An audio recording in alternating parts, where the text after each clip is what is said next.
Hello, you're watching The Big Story with me, Chiao Suen.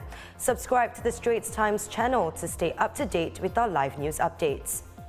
Argentinian fans go wild as the country celebrates its first World Cup win after a 36-year wait.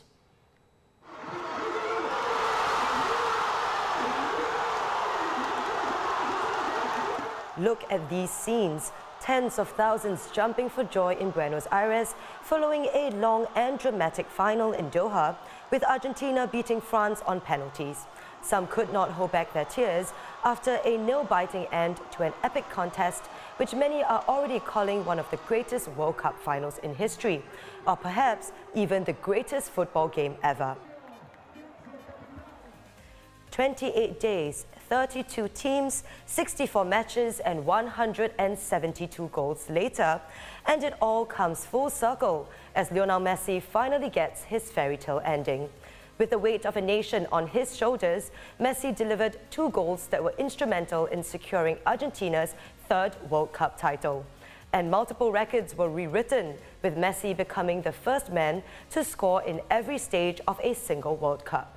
He also broke the record for most appearances at the World Cup, with his 26th appearance surpassing the previous record of 25.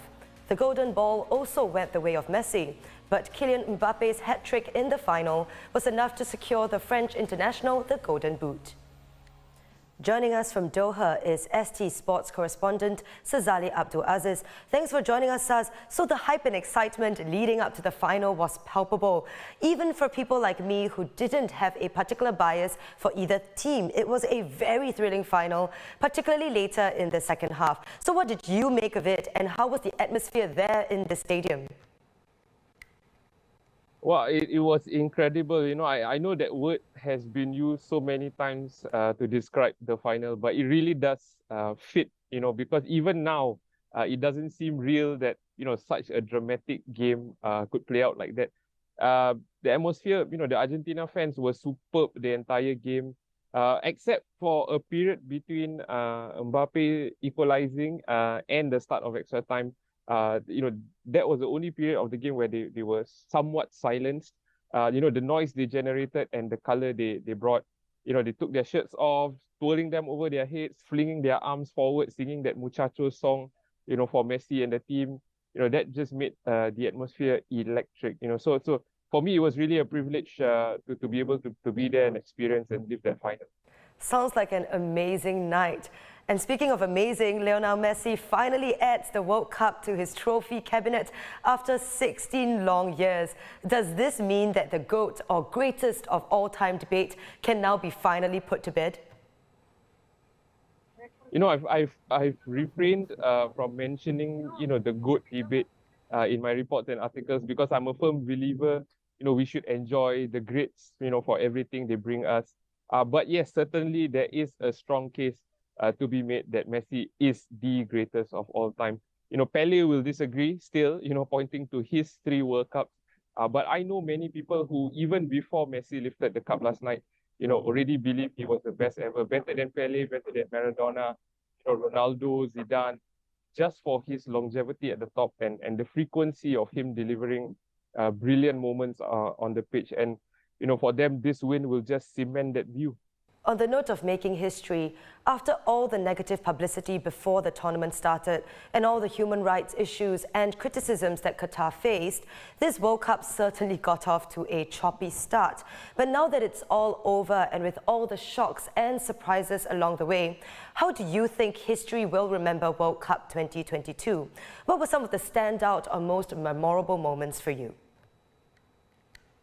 Well, where do I begin, right?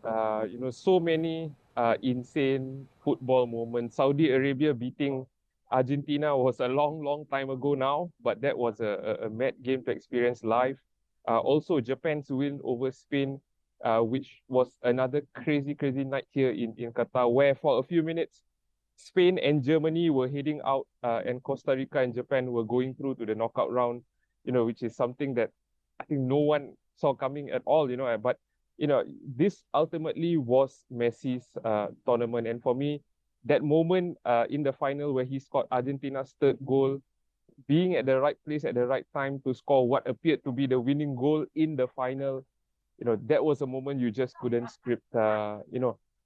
Messi's fairy tale end, I think, will be what most people take away from this World Cup. Although longer term, its legacy might be defined by, as you mentioned, some of the pitch controversies that plagued the host in the lead up to and throughout the tournament.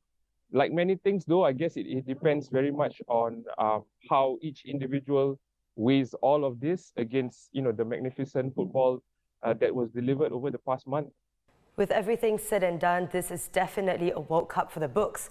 ST Sports correspondent Sazali Abdul Aziz in Doha. And if you take taxis, trips to the airport will continue to cost more as taxi companies announce a continued price hike. A $3 hike to the surcharge on taxi rides taken from Changi Airport will continue until June 30th, 2023, after taxi operators here decided to extend the increases by another 6 months.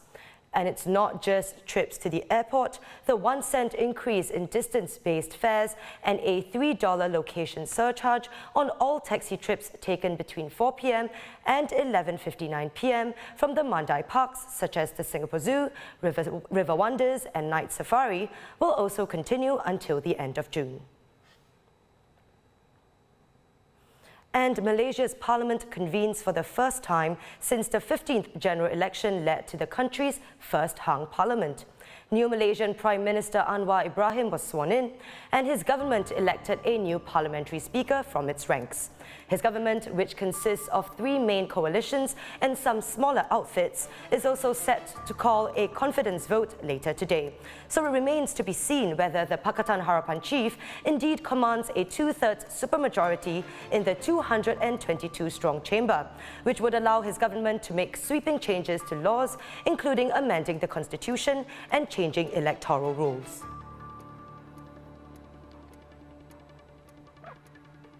And Thailand's military deployed warships and helicopters on Monday to try to locate Marines that were missing after a corvette sank overnight in choppy waters in the Gulf of Thailand.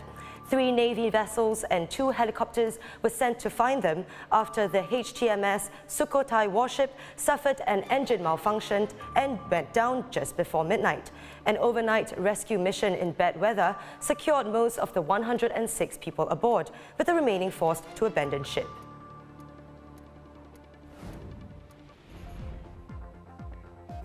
And those are our top stories for today.